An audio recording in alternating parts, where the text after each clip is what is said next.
Assalamualaikum warahmatullahi wabarakatuh. Selamat pagi anak-anak. Bagaimana kabarnya kalian pada pagi hari ini? Alhamdulillah luar biasa. Tetap semangat. Allahu Akbar. Berjumpa lagi dengan Ibu Vina Zammilatus Saadah.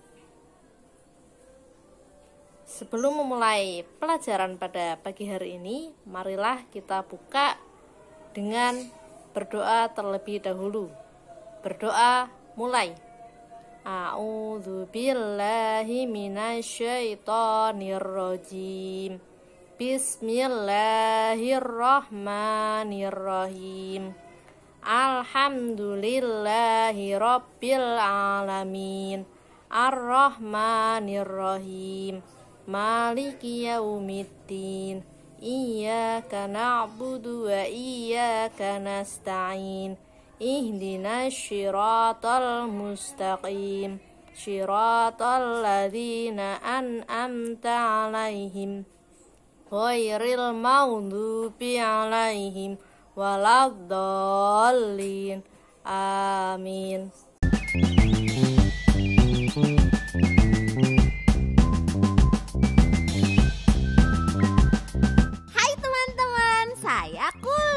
Ikuti terus serial Kulu ya.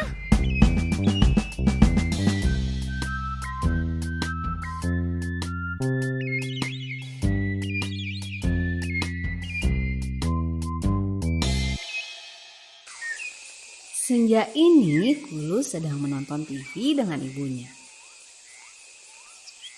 Di sekolah tadi pagi Ibu Maleo bercerita kalau besok akan membahas cita-cita. Kulu penasaran apa itu cita-cita. Lalu apa ya cita-cita itu? Yuk kita simak percakapan antara Kulu dengan ibunya. Ibu, apa itu cita-cita? Cita-cita? Iya, cita-cita. Tadi pagi Ibu Maleo bilang kalau besok akan membahas cita-cita. Cita-cita adalah sesuatu yang ingin kita raih saat besar nanti. Misalnya, ingin menjadi guru seperti Ibu Maleo, menjadi seorang dokter, atau menjadi seorang atlet olahraga. Oh, seperti itu. Lalu atlet olahraga itu apa, Ibu? Atlet olahraga adalah pemain olahraga profesional. Jadi dia bermain olahraga untuk perlombaan sehingga mendapatkan hadiah. Oh, berarti cita-cita Kulu ingin menjadi atlet badminton. Yeay! Beri salam. Selamat pagi, Ibu Guru. Selamat pagi anak-anak. Sekolah Ibu Maleo dimulai. Anak-anak duduk dengan rapi. Mereka telah siap dengan pelajaran hari ini. Hari ini kita akan belajar. Siapa yang bisa baca ini? Saya, Ibu. Iya, Pigmi. Cita. Cita-cita, Ibu. Benar. Lalu ada yang tahu apa arti cita-cita? Kulu yang tadi malam telah bertanya pada ibunya langsung mengangkat tangan. Saya tahu, Ibu. Iya, Kulu. Cita-cita adalah apa yang kita inginkan saat kita telah besar nanti. Wah, benar. Kulu pintar. Anak-anak, cita-cita adalah apa yang kalian inginkan saat sudah besar nanti. Banyak sekali cita-cita, misalnya menjadi dokter seperti yang Pigmi bilang kemarin, atau menjadi guru seperti ibu. Menjadi atlet olahraga juga cita-cita, misalnya seperti Kulu yang ingin menjadi pemain badminton, Surili yang ingin menjadi pelari, atau seperti Lansky yang ingin menjadi pemain catur. Ibu Maleo kini sudah tahu cita-cita beberapa siswanya. Lalu siapa ya yang belum mengungkapkan cita-citanya? Siapa ya yang belum? Oh iya, sekarang ibu ingin tahu apa cita-cita mantul. Cita-cita saya ingin menjadi tentara. Wah, kenapa mantul ingin menjadi tentara? Kalau saya jadi tentara, maka saya bisa melindungi desa Huhu dari serangan musuh. Saya bisa menjaga keamanan desa ini. Wah, hebat! Menjadi tentara adalah pekerjaan mulia, siap menjaga negara dengan jiwa dan raganya. Sekarang, apa cita-cita si Kura? Saya ingin menjadi pemadam kebakaran, Bu. Wah, hebat! Pemadam kebakaran juga cita-cita yang mulia, karena kita bisa membantu memadamkan api, seperti rumah yang terbakar atau hutan yang terbakar. Ibu Maleo melanjutkan penjelasan mengenai cita-cita. Kali ini Ibu Maleo meminta anak-anak untuk menebak gambar. Cita-cita haruslah hal yang baik. Kita tidak boleh bercita-cita menjadi orang yang jahat, seperti mencuri atau merusak barang milik orang lain. Cita-cita haruslah bermanfaat, terutama bermanfaat bagi keluarga kita, orang lain, atau bagi bangsa dan negara kita. Coba tebak gambar apa ini? Itu adalah masinis. Masinis tugasnya adalah menjalankan kereta api. Hebat sekali. Kalau ini apa? Itu adalah astronot. Dia bekerja menangkap alien. Ini memang benar gambar astronot, tapi pekerjaan astronot bukan menangkap alien. Astronot bekerja meneliti benda-benda luar angkasa seperti planet dan bulan. Ibu, cita-cita saya ingin jadi astronot saja. Saya tidak ingin menjadi pelari. Kenapa, Surili? Saya ingin ke planet merah yang sering saya lihat.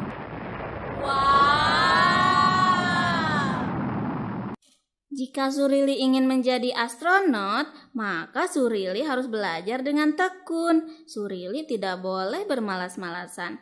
Begitu juga cita-cita yang lain, menjadi dokter, masinis, pemain badminton, dan lain-lain. Kalian harus tetap belajar dengan tekun dan berlatih dengan gigih.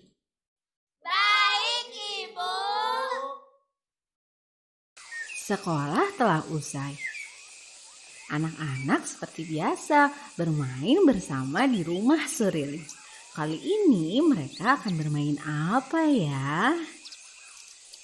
Teman-teman, kita bermain apa hari ini? Petak umpet? Petak umpet, jangan nanti Kulu tidur lagi. Atau bermain lari mundur ke belakang? Seperti Surili. Bagaimana kalau kita bermain tebak-tebakan cita-cita? Baiklah, ayo kita mulai. Anak-anak duduk melingkar. Mantul mulai menghitungnya. A, B, C, D, E, F, G, H, I, J, K, L, M, N, O, P. Penulis. Pelukis. Penjahat.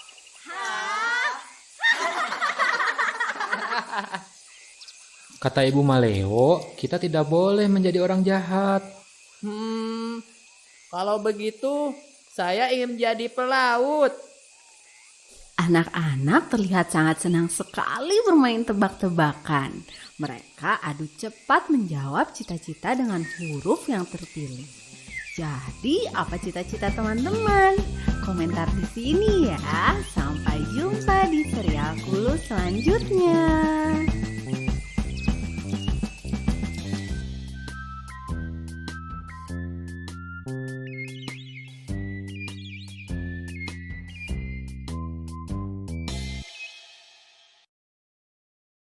Pada kali ini kita belajar pembelajaran keempat dari tema cita-cita, subtema aku dan cita-citaku. Sekarang kalian buka buku paketnya ya. Halaman 34. Sudah? Ya, kalian bisa perhatikan gambar tersebut.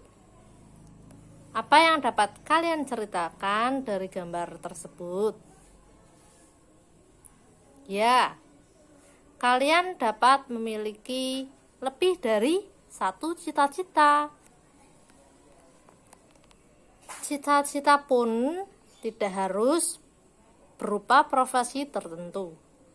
Cita-cita seseorang merupakan impian yang ingin dicapai karena ia memiliki minat dan kesukaan. Minat dan kesukaanmu terhadap bidang tertentu dapat membantumu meraih cita-cita. Di gambar tersebut ada gambar seorang gadis kecil bernama Siti ya. Siti ingin menjadi peneliti di bidang tumbuhan. Ia suka berkebun. Halaman rumahnya ditumbuhi berbagai tumbuhan. Siti juga suka membaca buku tentang tumbuhan.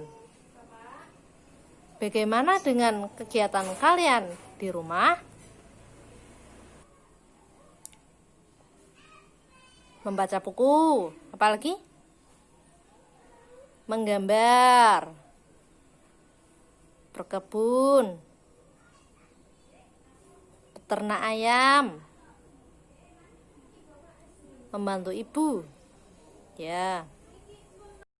Ada banyak kisah tentang orang-orang yang meraih mimpi besarnya dengan menghadapi kegagalan terlebih dahulu.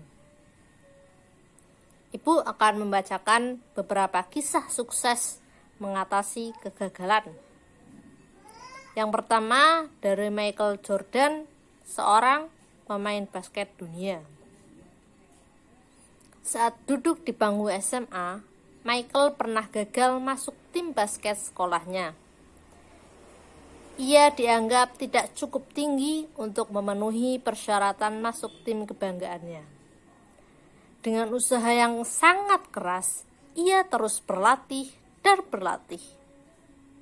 Pada saat menjadi pemain basket kelas dunia pun, ia banyak mengalami kegagalan. Ini pengakuannya. Sepanjang karir saya, lebih dari 9.000 tembakan saya meleset.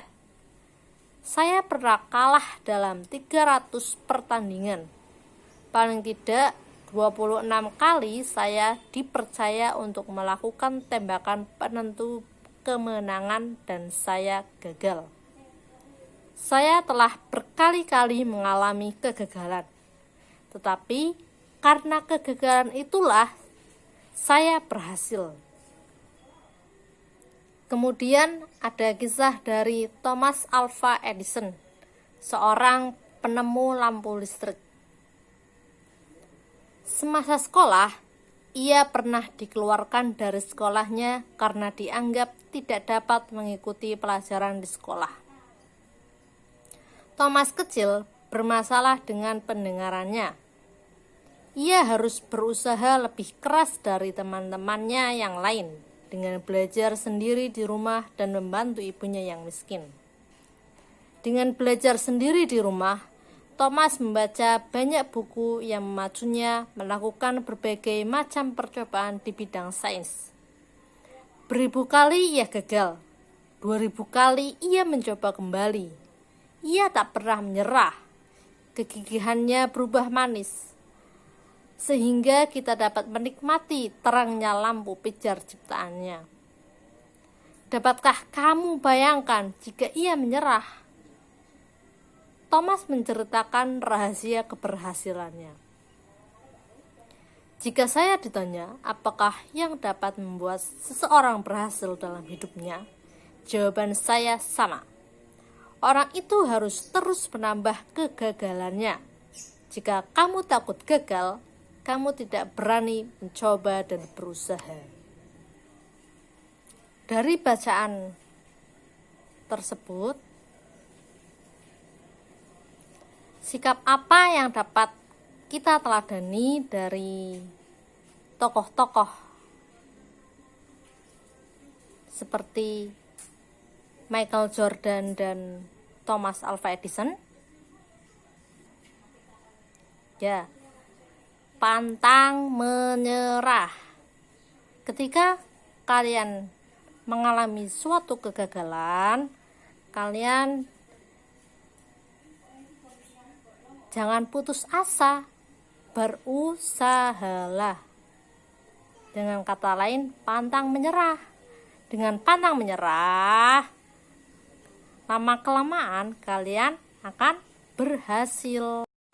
Selanjutnya, kalian jawablah pertanyaan-pertanyaan yang ada di dalam buku atau kalian bisa lihat di layar ya.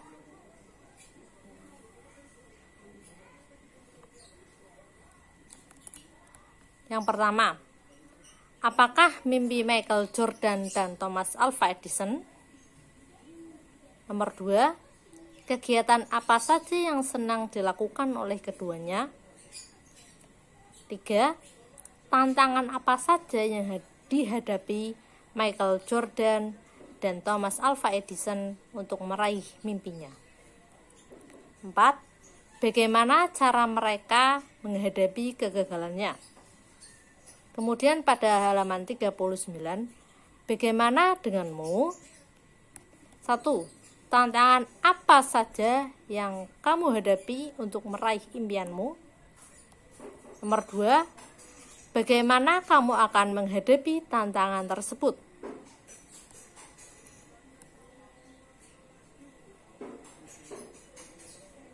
Tulis di buku tulis ya, kemudian dikumpulkan ke ibu.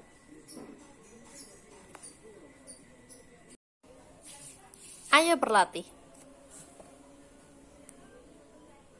Kalian cari tahu mengenai kegiatan-kegiatan yang disukai dan kegiatan yang sulit dilakukan oleh temanmu. Lakukan tanya jawab dengan teman sebelahmu. Sebelum melakukan tanya jawab, buatlah pertanyaan-pertanyaan untuk membantumu menemukan informasi yang diperlukan. Contohnya, apakah kegiatan yang kamu sukai? Mengapa kamu menyukai kegiatan itu? Apakah kegiatan penting yang sulit kamu lakukan? Mengapa kegiatan itu sulit bagimu? Pekerjaan apakah yang kamu cita-citakan?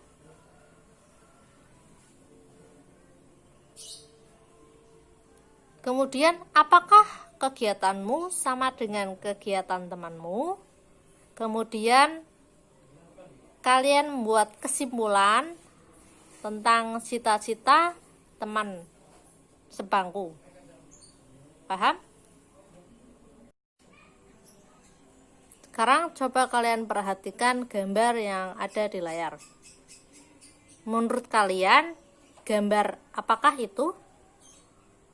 Ya, gambar orang-orang yang mengenakan pakaian adat. Oke, kita baca terlebih dahulu ya. Negara Indonesia yang terletak di titik persilangan antara berbagai bangsa menyebabkan beragamnya ras yang ada di Indonesia. Ras berkaitan dengan ciri-ciri fisik atau ciri tubuh.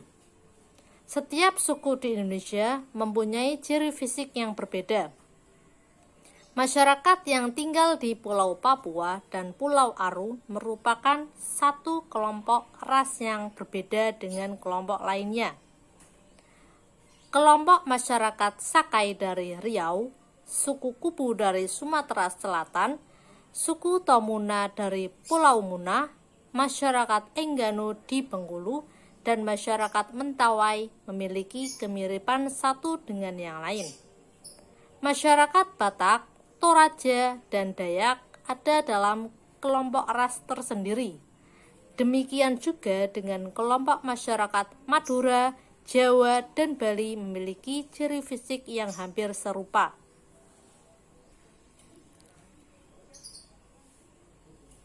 Dari pakaian daerah yang dikenakan orang di dalam gambar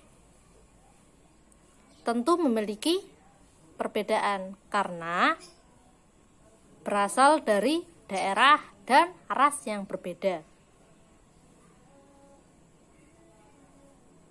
Kalian pernah memakai pakaian daerah? Sudah ada yang pernah pakai? Ketika hari Kartini biasanya kalian memakai apa? Ya, ada yang pakai kebaya ya. Terus kalau yang laki-laki pakai apa itu namanya? Ya, pakaian khas ada Jawa. Ada lagi yang lain? Pakaian adat khas Aceh dan lain sebagainya. Sekarang kalian berdiskusi dengan teman sekelompok. Kelompoknya teman sebangku ya. Yang pertama, bagaimana keragaman orang-orang yang ada di sekitarmu? Adakah ciri fisik berdasarkan suku asal yang membedakannya? Nomor 2, apakah manfaat mengetahui keragaman ras dan ciri fisik suku-suku yang ada di Indonesia? Yang ketiga, apakah manfaat mengetahui keragaman ras dan ciri fisik masyarakat di sekitar kita? 4. Jelaskan hasil diskusimu di depan kelas. Kesimpulan pada pembelajaran pada pagi hari ini apa hayo?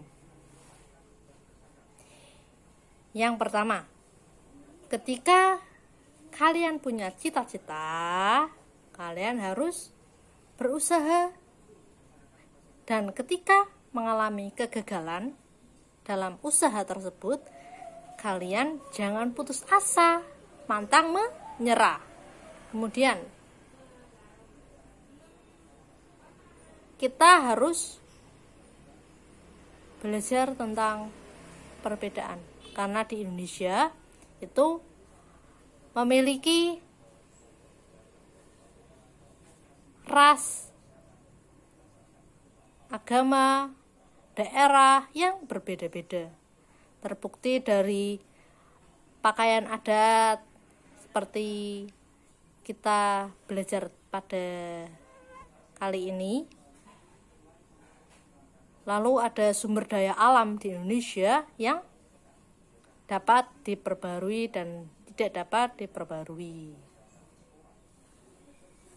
Oke, mungkin cukup sekian dari Ibu. Kita berdoa dulu ya. Berdoa mulai. A'udzu billahi minasyaitonir rajim. Bismillahirrahmanirrahim. Wal asri innal insana lafi husri illal ladzina amanu wa amilus solihati wa tawassau bil haqqi wa tawassau bis sabr. Shadaqallahul azim. Ya, cukup pembelajaran pada pagi hari ini. Tepuk semangat. Semangat.